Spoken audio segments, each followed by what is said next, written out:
Hello everyone, welcome to civil staff Himachal. आज का lecture हमारा बेस्ड रहेगा एनवायरनमेंट के मेंस के करंट अफेयर्स पे। आज हम दो टॉपिक्स को कवर करेंगे, दोनों ही बहुत इंपॉर्टेंट है आपके पेपर्स के लिए। पहला आता है बच्चे यूएनसीसीडी। कंटेक्स्ट क्या है, जो 14th कॉप हुआ था इसका, वो इंडिया ने होस्ट किया था। अब उसमें था क्या, विल रीड है। नंबर 2 टॉपिक हमारा रहेगा ग्लोबल वार्मिंग एंड इंडिया। देखिए, ये मैंने कॉमन टॉपिक उठाया है।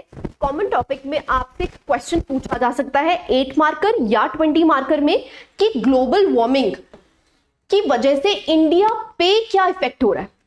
So it is specifically to India, right. So let's start with UNCCD. देखिए, यूएनसीसीडी क्या है। दी यूएनसीसीडी जो 14th कॉप हुई थी, it was hosted by India in 2019 and its theme was restore land sustain future. देखिए, अगर आप theme याद रख सकते हैं, अगेन हाफ मार्क आपको ज्यादा मिल जाएगा। सो it is restore land and sustain future. देखिए, रिस्टोर लैंड तो याद रह सकता है क्योंकि यूएनसीसीडी की बात है, तो ऑब्वियसली बात है लैंड की बात होगी and it can lead to sustaining the future, right. So this was the theme. Next, what is land degradation. सबसे पहले क्वेश्चन अराइज होता है कि लैंड डिग्रेडेशन होती ही क्या है। देखिए, land degradation refers to the loss of supporting land resources through soil erosion, desertification, salinization, etc. देखिए, जब आप लैंड की क्वालिटी को रिड्यूस कर देते हैं, डिग्रेड कर देते हैं, उसको बोला जाता है लैंड डिग्रेडेशन। अब लैंड डिग्रेडेशन नेचुरली भी हो सकता है और ह्यूमन मेड भी हो सकता है। हमारे लिए कॉज ऑफ कंसर्न क्या है, जब वो ह्यूमन एक्टिविटीज की वजह से लैंड डिग्रेडेशन एग्रवेट हो जाती है, that is a cause of concern. I hope you got the point, ठीक है जी। नेक्स्ट क्या है, deforestation accounts for the major land degradation. देखिए, deforestation again it is human activity oriented. Human activities की वजह से डिफॉरेस्टेशन हम लार्ज स्केल पे कर रहे हैं। क्यों कर रहे हैं, क्योंकि हमें क्या करना है, इंफ्रास्ट्रक्चर बिल्ड करना है। सो इंफ्रास्ट्रक्चर बिल्डिंग में हम क्या कर रहे हैं, डिफॉरेस्टेशन लार्ज स्केल पे कर रहे हैं। सो उसकी वजह से क्या हो रहा है बच्चे, it is leading to land degradation. I hope I am clear, ठीक है। So major cause of land degradation is deforestation, ठीक है जी। नेक्स्ट चलते हैं। अब नेक्स्ट टर्मिनोलॉजी आती है बच्चे, आपसे अगेन 4 मार्कर क्वेश्चन में पूछ सकते हैं, what is land degradation neutrality. अब ना इसको ध्यान से समझिए। लैंड डिग्रेडेशन न्यूट्रलिटी का मतलब क्या होता है। Suppose this land is degraded, ठीक है। अगर ये डिग्रेडेड है तो इसको रिस्टोर करना और फर्दर डिग्रेडेशन से बचाना, उसको बोलते हैं बच्चे land degradation neutrality. So further land degradation is prevented and already degraded land is restored.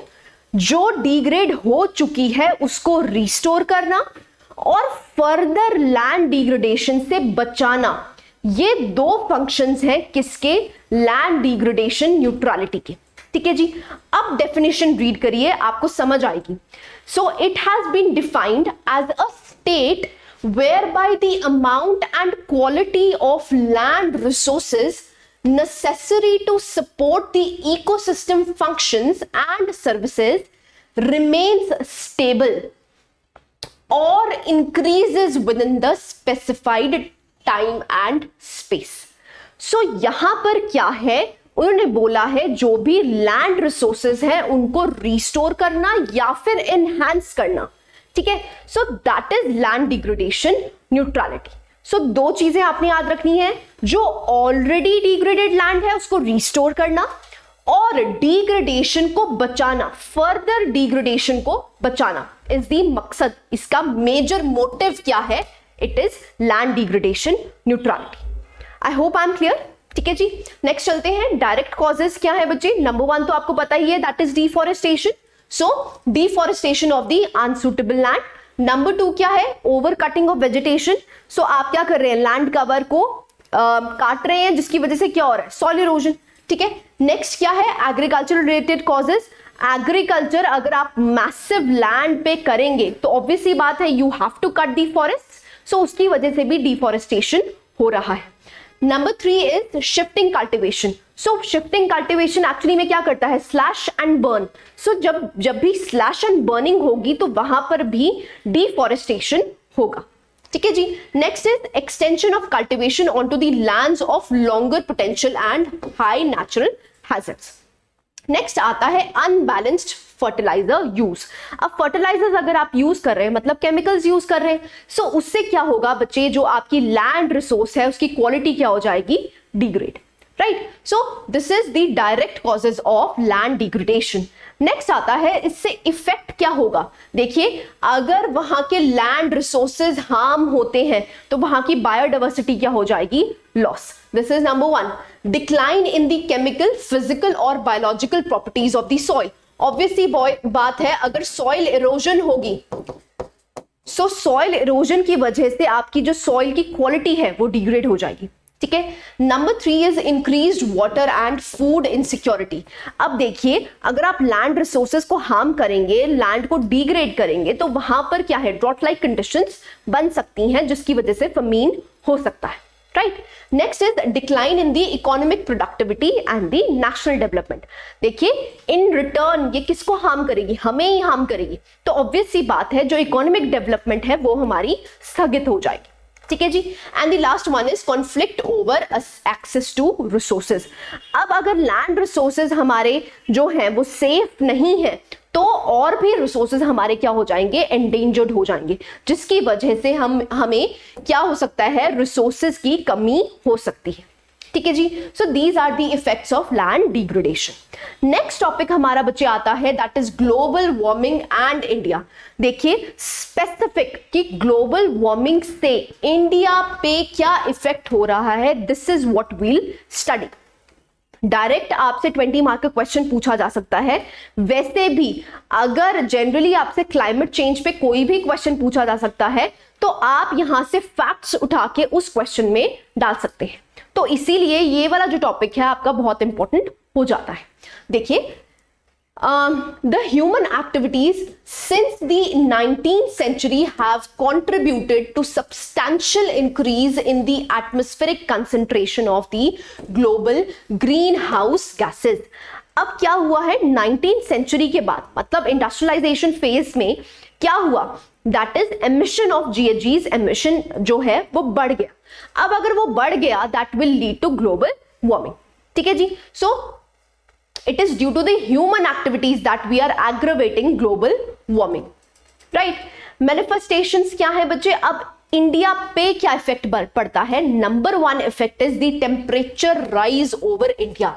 अगर आप फैक्ट देखें, India's average temperature has risen around 0.7 degree during 1901 to 2018।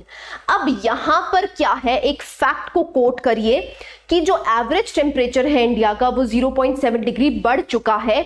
अगर हम 1901 से लेकर 2018 तक की बात करते हैं, वो एक्चुअली में क्यों हुआ है, that is due to human activities, जिसकी वजह से टेम्परेचर बढ़ गया है।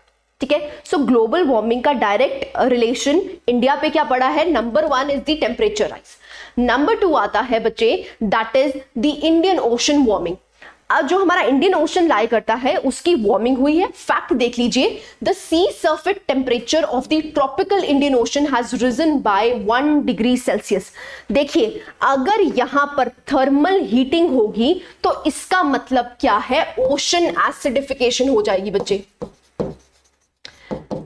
अब ओशन एसिडिफिकेशन क्यों होगी इस बात को समझिए। देखिए अगर हमारे एटमॉस्फेयर में कार्बन डाइऑक्साइड की मात्रा ज्यादा हो जाती है तो वो क्या करेगा, पानी के साथ रिएक्ट करेगा, H2O के साथ रिएक्ट करेगा। क्या बच्चे, carbon dioxide, which will lead to the formation of carbonic acid, which will lead to the formation of बच्चे कार्बोनिक एसिड। और ये कार्बोनिक एसिड की वजह से ही ओशन एसिडिफिकेशन होता है। सो अगर हमारी global green house gases increase हो रही हैं, मतलब कार्बन डाइऑक्साइड की मात्रा इंक्रीज हो रही है, it is leading to global warming. Plus it is actually में क्या कर रही है, वो ओशन एसिडिफिकेशन भी कर रही है। अगर ओशन एसिडिफिकेशन होगा तो ऑब्वियस सी बात है जो भी आपके मरीन एक्वाटिक एनिमल्स हैं वो उनकी जो हेल्थ है वो क्या हो जाएगी, डिटोरेट हो जाएगी। ठीक है, सो आपको याद रखना है नंबर 2 इफेक्ट क्या है बच्चे, इंडियन ओशन में वार्मिंग हो रही है। तो देखा गया है 1 डिग्री बढ़ चुका है आपका sea surface temperature. I hope I am clear. ठीक है जी, नेक्स्ट चलते हैं। थर्ड क्या है, that is changes in the rainfall. The summer monsoon precipitation over India has declined by around 6% from 1951 to 2015. So आप देख सकते हैं जो summer monsoon है, that is the south west monsoon, वो south west monsoon जो हमारे इंडिया में आता था वो 6% उसकी precipitation कम हो चुकी है। So it is leading to drought-like conditions. So this is third point, that is changes in the rainfall pattern. Next आता है मुझे फोर्थ पॉइंट, ड्रॉट्स। देखिए अगर रेनफॉल कम हो रही है तो ड्रॉट लाइक कंडीशन ज्यादा एग्जिस्ट करेंगी। सो ऐसा देखा गया है the overall decrease of the seasonal summer monsoon rainfall during the last 6 to 7 decades has led to an increased propensity for the droughts. So obviously बात है, मैंने आपको बताया कि अगर मॉनसून में कमी आ रही है तो ड्रॉट लाइक कंडीशन आपके इंडिया में प्रिवेल करेंगे। ठीक है जी, so this is point number 4। Next आता है बच्चे, that is the point number 5 which leads to sea level rise. देखिए ग्लोबल वार्मिंग का सबसे पहला इम्पैक्ट ही क्या होता है, that is the sea level rise. क्यों, क्योंकि ग्लेशियर्स मेल्ट कर रहे हैं, और अगर ग्लेशियर्स मेल्ट कर रहे हैं तो वो एट द एंड कहां पर जाके जुड़ेंगे, in the sea and the oceans, जिसकी वजह से क्या हो रहा है, सी लेवल राइज। अगर सी लेवल राइज हो रहा है that will lead to devastation in the coastal areas. So coastal areas में जो भी लोग रहते हैं वो डायरेक्टली हार्म होंगे with the sea level rise. ठीक है, सो देखा गया है the sea levels have risen globally because of the continental ice melt and thermal expansion of ocean water in response to global warming. Sea level rise in the North Indian Ocean occurred at the rate of 1.06 to 1.75 mm per year during this and has accelerated to 3.3 mm per year in the last 2.5 decades. So आप देख सकते हैं कि sea level rise कितना ज्यादा बढ़ रहा है। ठीक है, सो उसकी वजह से क्या होगा बच्चे, हमारी तो कोस्टल लाइन ही बहुत बड़ी है, तो अगर सी लेवल राइज हो रहा है तो हमारे जितने भी कोस्टल रीजन्स हैं they will directly be harmed. ठीक है, so this is point number 5 which is sea level rise. Next आता है बच्चे कि ट्रॉपिकल साइक्लोन। देखिए ऐसा देखा गया है कि जो ट्रॉपिकल साइक्लोन्स हैं उनकी फ्रीक्वेंसी बढ़ गई। ठीक है, it is again due to global warming. Now there has been a significant reduction in the annual frequency of the tropical cyclones over the NIO basin since the middle of this. In contrast, the frequency of very severe cyclonic storms during the post-monsoon season has increased significantly. This is what I'm telling you कि जो आपके devastating cyclones हैं वो ज़्यादा हो गए हैं। It is +1 event per decade. Her decade के बाद जितने भी साइक्लोन्स पहले आते थे, सपोज पहले 6 साइक्लोन्स आते थे, हर डेकेड के बाद वो 6 से क्या हो गए, मतलब +1 हो रहे हैं। फ्रीक्वेंसी क्या है बच्चे, बढ़ गई है और उसकी डेवास्टेशन कैपेसिटी भी बढ़ गई। So these are the facts you can quote. This is tropical cyclone. अब पोटेंशियल इंपैक्ट क्या हो सकते हैं बच्चे, ऑब्वियस सी बात है, heat stress in urban areas, जिसको आप क्या बोलते हैं, that is heat waves increase कर गई, या फिर अर्बन हीट आइलैंड्स बन गए हैं। अगर आप न्यूज़पेपर्स पढ़ते हैं ये कॉमन टर्मिनोलॉजीज है। ठीक है, वो क्यों हो रही है, that is because of the global warming. Number 2 क्या है, rising temperatures are also likely to increase. अब उसकी वजह से क्या होगा, हमें और ज्यादा एसीज या कूलर्स लगाने पड़ेंगे जो एक्चुअली में क्या कर रहे हैं, ज्यादा इलेक्ट्रिसिटी कंज्यूम कर रहे हैं। अब इलेक्ट्रिसिटी बनाने के लिए भी हमें क्या चाहिए, दैट इज कोल। ठीक है, which is actually increasing the global warming. So एक फीडबैक बन जाता है। ठीक है, एक चीज के बढ़ने से दूसरी चीज बढ़ रही है, right. So this is the potential impact. Next क्या हो सकता है, जो इंडिया की लॉन्ग कोस्ट लाइन है वो एक्चुअली में क्या है, डेंसली पॉपुलेटेड है। अब अगर सी लेवल राइज होगा they will be impacted, right. Next आता है several regions in India are global biodiversity hotspots. अगर आपको याद हो बायोडाइवर्सिटी हॉटस्पॉट्स वो एरियाज हैं जहां पर बायोडाइवर्सिटी एग्जिस्ट करती है, नंबर 1। नंबर 2 वो एंडेमिक है। नंबर 3 क्या है, इट इज अंडर थ्रेट, ठीक है। सो जो वेस्टर्न घाट्स है बच्चे, इट इज बायोडाइवर्सिटी हॉटस्पॉट और वो किसके साथ साथ लाई करता है, कोस्ट लाइन में लाई करता है। तो अगर सी लेवल राइज होगा तो बायोडाइवर्सिटी लॉस होगा ही होगा, ठीक है। So this is the impact over India. सब ऑफ द मेजर इनिशिएटिव्स, अब इनिशिएटिव्स क्या लिए गए हैं देखिए। सबसे पहले हमारे इंडिया में क्या है, India's national action plan on climate change. This is what we are doing to combat global warming. Number 2 that is international solar alliance. हमने इंटरनेशनल सोलर अलायंस क्यों किया है कि हम रीन्यूएबल एनर्जी से इलेक्ट्रिसिटी को प्रोड्यूस करते हैं, ठीक है। So this is the another initiative taken by India. Number 3 क्या है, that is state action plan on climate change on the lines of national action plan.